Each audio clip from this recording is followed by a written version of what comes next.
E aí, como vocês estão? Tudo bem? Vamos lá agora, né, para a segunda parte dos nossos estudos, né? Segunda parte, porque na primeira parte eu gravei um vídeo dizendo como nós vamos nos organizar ao longo das aulas. Segunda parte agora, porque estou gravando um vídeo voltado ao estudo do conteúdo. Eu vou falar bem devagar, ser extremamente didático.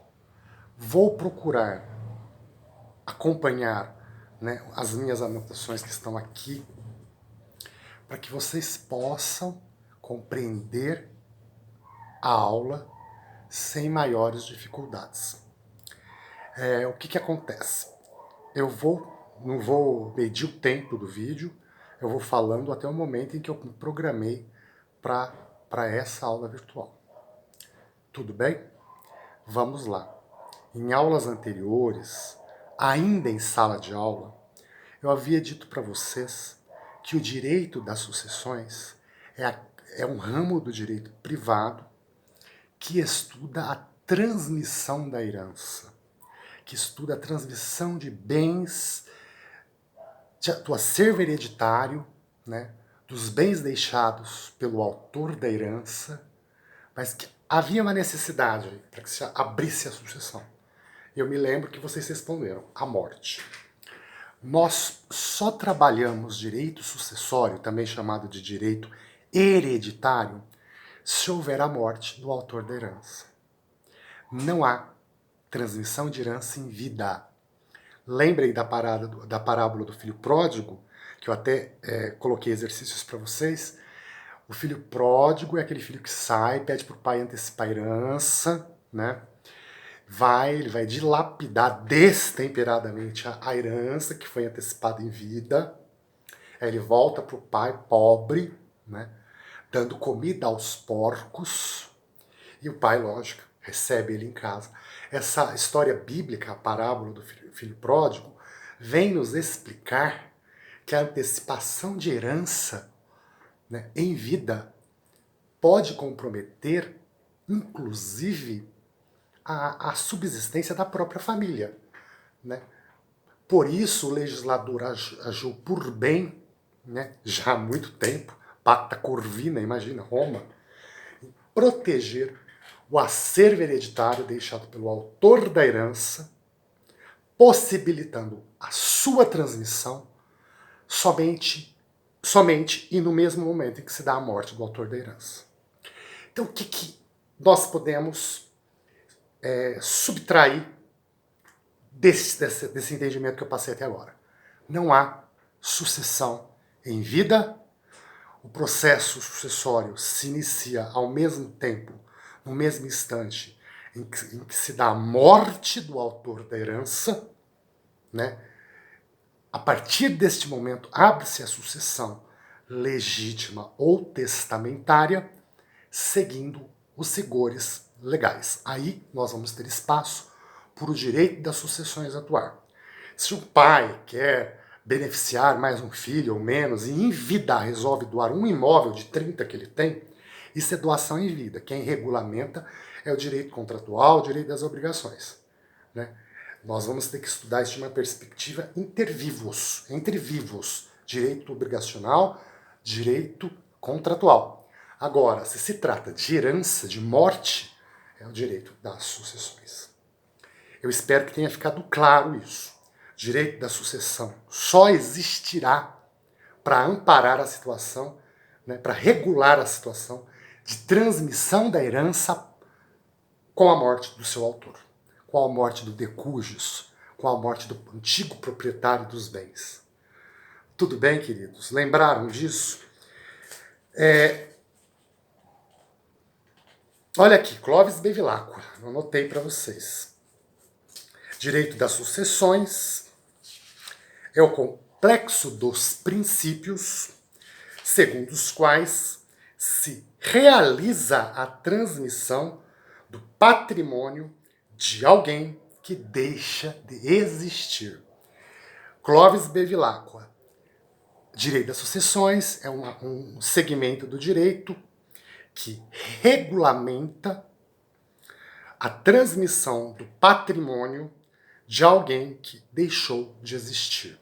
Ou seja, direito das sucessões atua com a morte do autor da herança. Tudo bem? Bom, continuando, a abertura da sucessão. É o artigo, para quem quiser acompanhar com o Código Civil, mas esse artigo vocês têm que ter em mente sempre, 1784 do Código Civil. Ele diz, aberta a sucessão, a herança transmite-se desde logo aos herdeiros legítimos e testamentários. Aberta a sucessão, a herança se transmite desde logo aos herdeiros legítimos e necessários. Temos aqui algumas peculiaridades importantíssimas para serem discutidas. Primeiramente, o que é herança?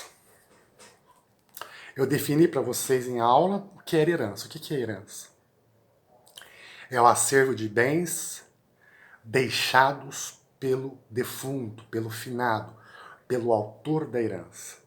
É a reunião de todo o patrimônio, de todos os bens, inclusive os imateriais, deixados pelo autor da herança. Né? Inclui-se na herança as dívidas, os débitos de seu autor. Né? Ou seja, quando abre-se a sucessão com a morte do autor da herança, bens e dívidas serão transmitidas aos seus herdeiros, sejam eles legítimos ou testamentários.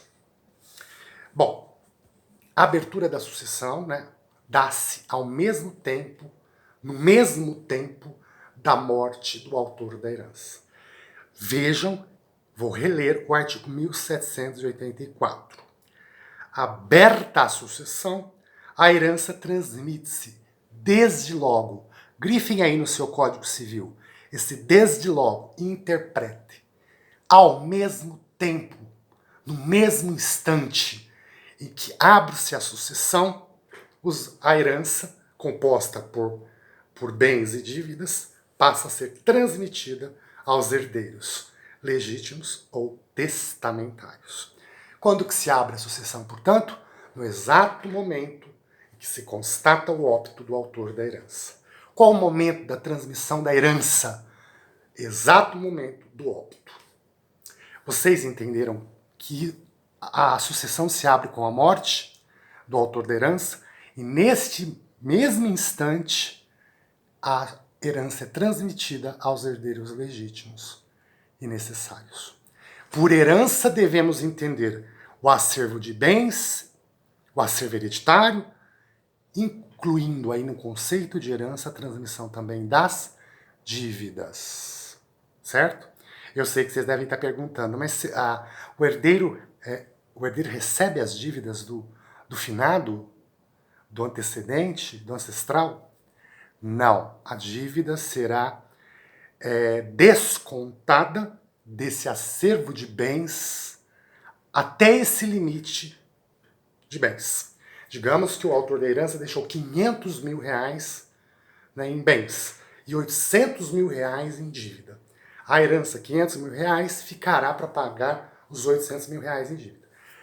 Vão remanescer 300 mil, não? Né? Esses 300 mil não terá como ser cobrado diretamente dos herdeiros. Equivale a dizer que provavelmente essa dívida se extinguirá, enfim, morrerá. Tudo bem? Deu para entender e recapitular esses pontos? Continuando aqui, né? Essa morte da abertura da sucessão. Como que é essa morte da abertura da sucessão? Vocês lembram lá do primeiro semestre, no início do curso, como que se dava a morte? A morte pode ser real, né, aquela que é a constatação biológica da cessação, né, das atividades cerebrais. Né? Quem tem o mistério de declarar a morte real é um médico, normalmente envolve mais de um médico. Tá? E a morte real é aquela que você tem o corpo morto, né, atestado pelo médico, e com isso você extrai a certidão de óbito. Mas nós temos uma segunda forma, que é uma ficção jurídica de morte. Vocês lembram? É a morte ficta. Ou seja, presume-se que a pessoa morreu. Como assim, Rodrigo? Imaginemos o seguinte. Você tem um parente que viajou para a Itália agora, nesse período. Você não tem notícias dele, ele viajou para a Itália e desapareceu. Ninguém consegue localizá-lo. Digamos que ele estava em Bérgamo. Digamos que ele nunca mais deu notícias. Passou 1 ano, passou 2 anos, passou 3 anos, ele não deu notícias. O que acontece neste caso? A morte ficta, a morte presumida. Ou seja, diante da calamidade que se instalou com a pandemia, é bem provável que ele tenha vindo a óbito. E provável que ninguém tenha localizado a família dele nesse período. Há que se considerar aí que ocorreu a morte ficta, né? Fictamente. Nós temos que aceitar isso como uma presunção, certo? A morte ficta pode ser com a declaração de ausência e sem a declaração de ausência. O que é isso? Como? Primeiramente, com a declaração de ausência. Peguem o Código Civil, né? No artigo 6º, e vocês vão ver a palavra ausência, ausente. O que é ausência? Uma definição é ausência, a pessoa que desaparece de seu domicílio sem dar notícia de seu paradeiro. É aquela pessoa que, de repente, desapareceu, você não sabe onde ela está. Nunca mais deu notícia, não sabe seu paradeiro, tá? Esse é o ausente. O que acontece com o ausente? A sucessão, neste caso, né, vamos supor que esse ausente era filho e desapareceu na Itália, né? Nesse período. Aí 2 anos o pai vem a óbito, o autor da herança morre. Como que nós fazemos isso? Né? Ele é declarado ausente. Como que fazemos o processo de sucessão? Né? Nós vamos ter que considerar a sucessão provisória inicialmente, né? Abre-se a sucessão provisoriamente pelo prazo de 10 anos e na sequência apenas que eu poderei abrir a sucessão definitiva.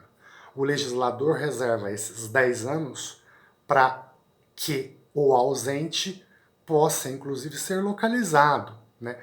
Nesses 10 anos da sucessão provisória, o autor poderá administrar a herança, mas sempre reservando a cota parte do ausente, o quinhão do ausente, certo?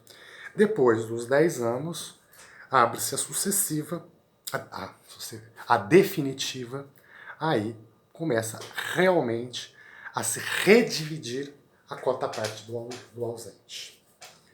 Deu para entender? Alguma dúvida? Me escrevam. Uma tarefinha para vocês, queridos alunos. Diferenciar a sucessão via morte presumida, sem decretação de ausência, e com decretação de ausência. Essa pergunta vai aparecer para você. Diferenciar o processo e o procedimento sucessório sem a declaração de ausência e com a declaração de ausência. Eu acabei de dizer, com a declaração de ausência, em primeiro lugar, o que é uma pessoa ausente? Aquela que desaparece sem deixar notícias de onde está, para onde foi. Né? É importante considerar, né, que, neste caso, os bens, né, que o ausente deve receber serão protegidos. Por isso, não se pode abrir a sucessão definitiva. Logo de cara, há que se abrir a sucessão provisória, aguardar 10 anos, né, para que a possibilidade desse herdeiro desaparecido seja, ou ele seja reencontrado, ou verdadeiramente atestada a sua morte natural. Bom, a sucessão definitiva também terá duração de 10 anos, né? A ausência, a sucessão provisória de 10 anos e a sucessão definitiva de 10 anos. Ainda, essa forma de morte, de transmissão de herança, vinda da ausência, é uma excepcionalidade da lei que quer resguardar a herança cabente ao antigo, ao falecido, ao ausente, à antiga pessoa, certo?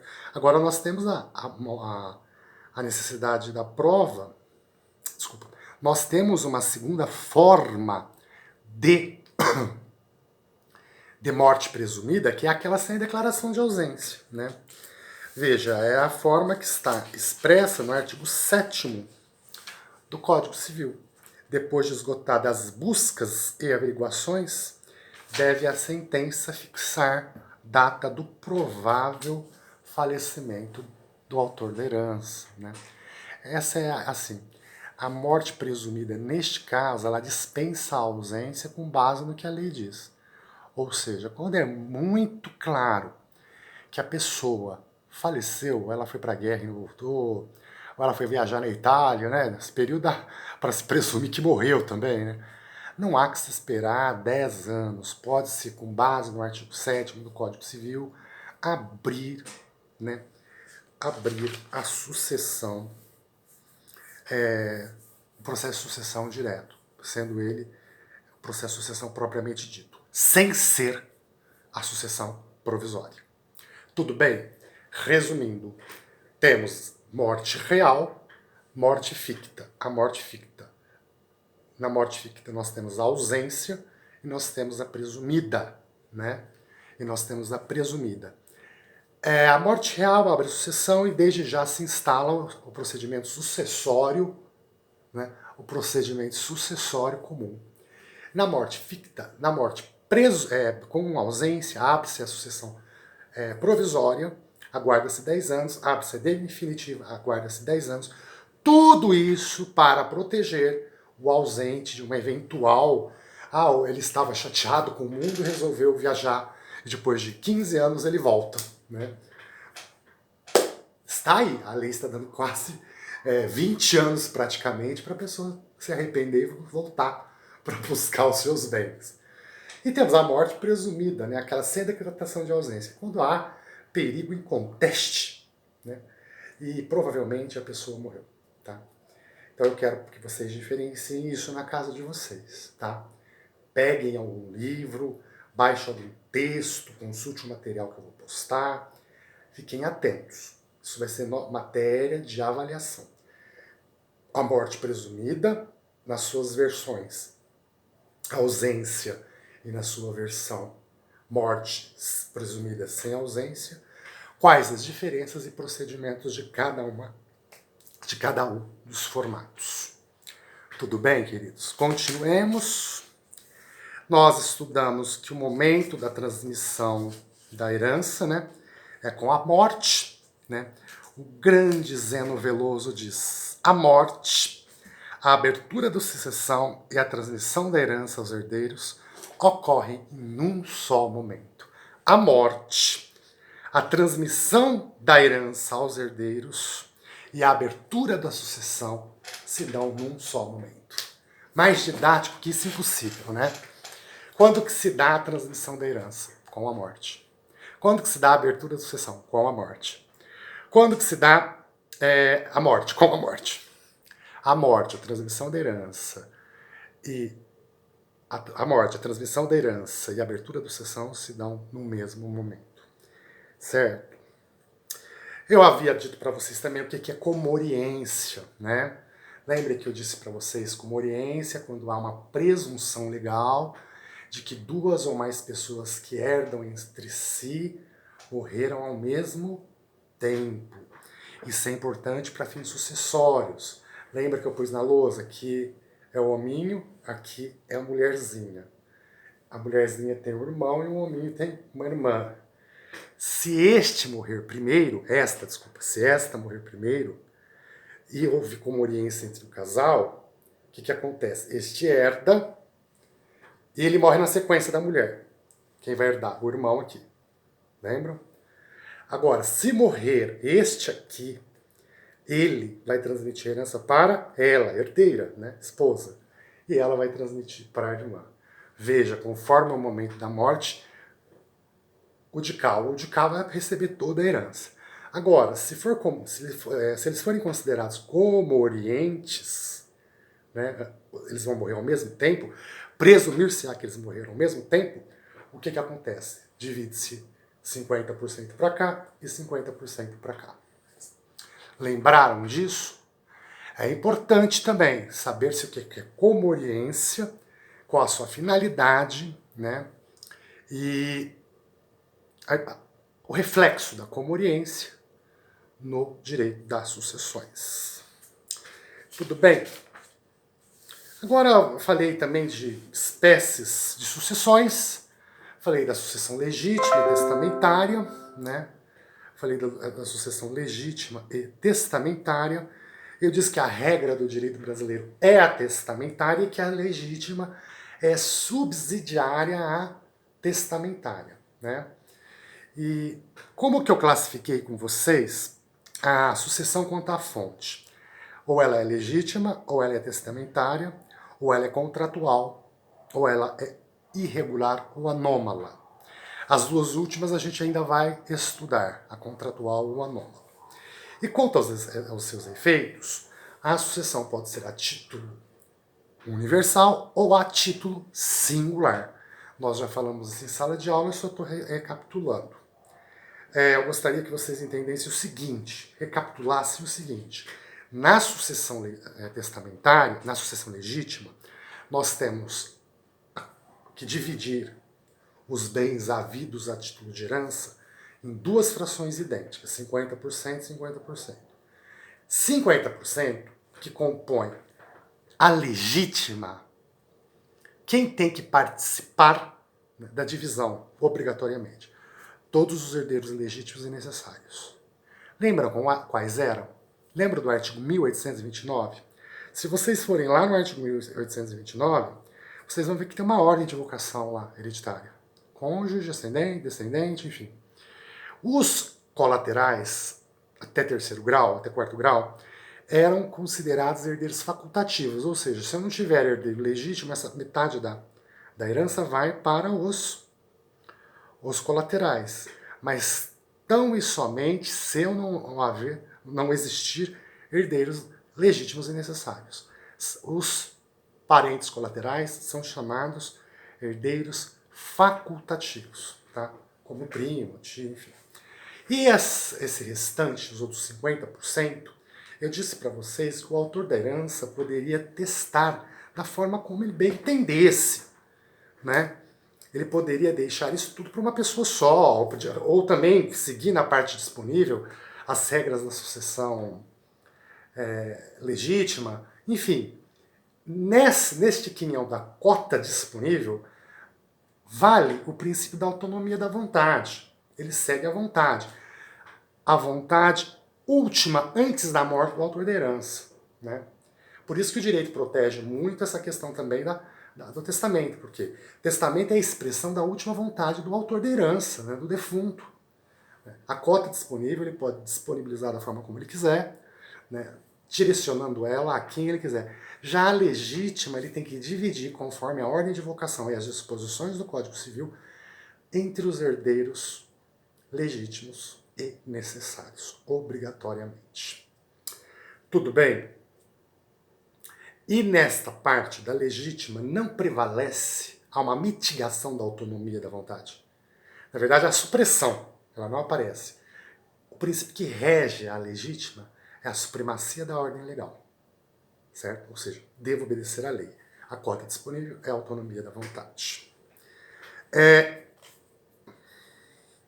Falando isso, eu gostaria que vocês, em casa, né, vocês alguns já fizeram, através de algum trabalho que eu passei, a diferenciação bem pormenorizada de sucessão legítima e testamentária. Isso nós já tratamos em aula, né, algumas semanas aí anteriores, e eu até acho que passei alguma atividade já para vocês, tá?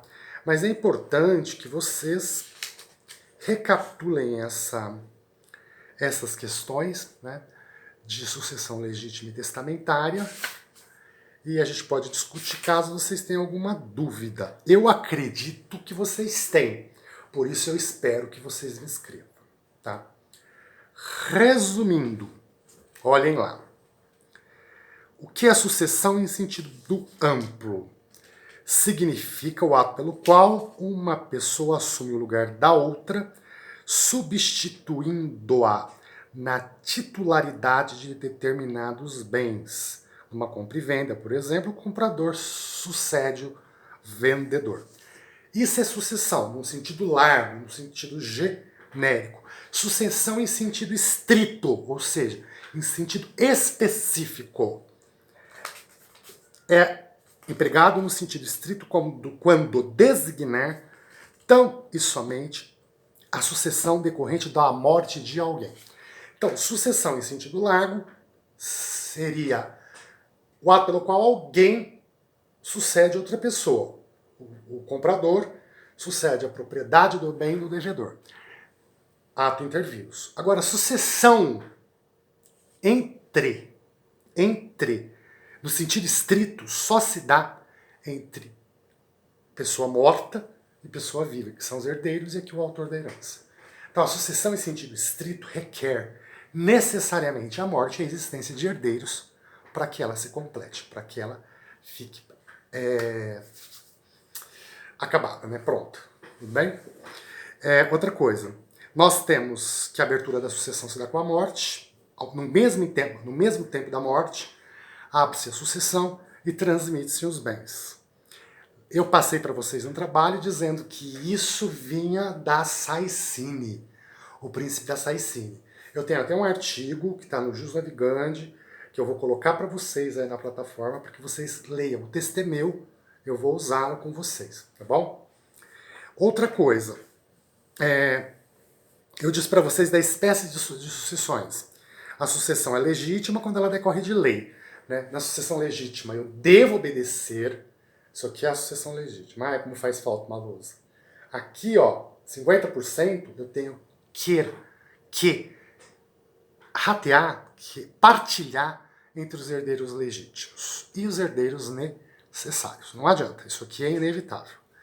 A sucessão testamentária trabalha com a cota disponível, ou seja, neste quesito eu posso usar a autonomia da vontade e dividi-la, partilhá-la conforme a minha vontade, né? A vontade última do autor da herança. Lembrem que o Washington de Basso Monteiro, grande professor, dizia que a herança, né, a partilha, o testamento, o condomínio são verdadeiras sementeiras da discórdia. Não há processo sucessório sem brigas, sem choro, sem recalque, sem ressentimento.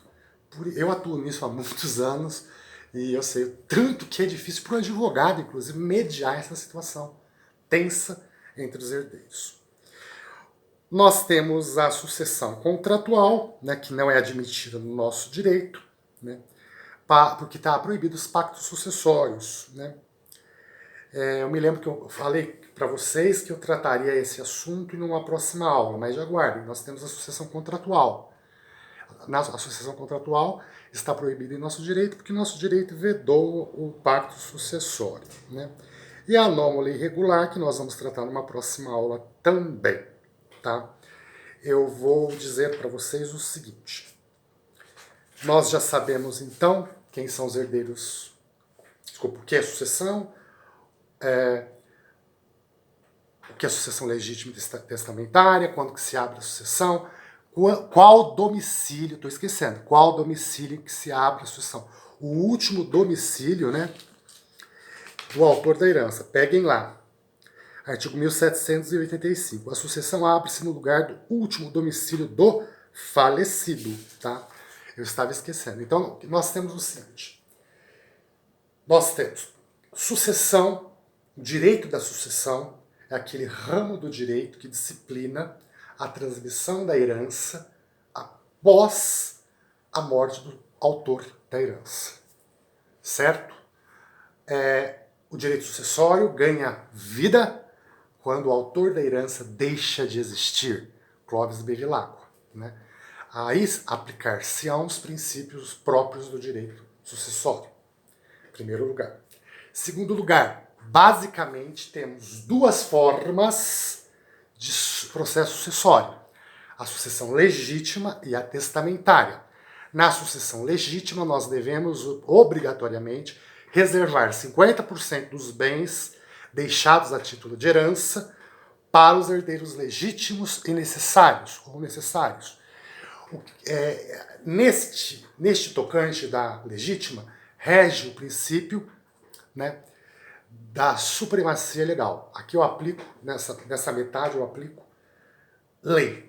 Na sucessão testamentária, eu aplico a autonomia da vontade, fazendo testamento para quem eu quiser. A sucessão legítima se dá a título universal. A sucessão testamentária pode ser a título universal, mas, em regra, a sucessão testamentária pode ser individualizada, porque eu posso ter o legatário, né, ou posso ter um ou outro beneficiário de uma parte dessa herança que nem seja herdeiro legítimo ou necessário. A sucessão a título universal é quando o herdeiro é chamado para suspender a totalidade da herança. E a sucessão a título singular ocorre quando o testador deixa ao beneficiário um bem certo e determinado. Isso é o chamado legado. A herança se abre no local do último domicílio do autor da herança, artigo 1785, e ela se abre ao lado da morte do autor da herança. Gente, eu acho que eu recapitulei. Era importante que vocês olharem aí o herdeiro legítimo e o herdeiro necessário, né? O herdeiro necessário é aquele que necessariamente participa da partilha da reserva legítima. Quem são os herdeiros necessários? Cônjuge, ascendente e descendente. Quem são os herdeiros legítimos? Cônjuge, ascendente, descendente, colaterais. Né? Terceiro grau.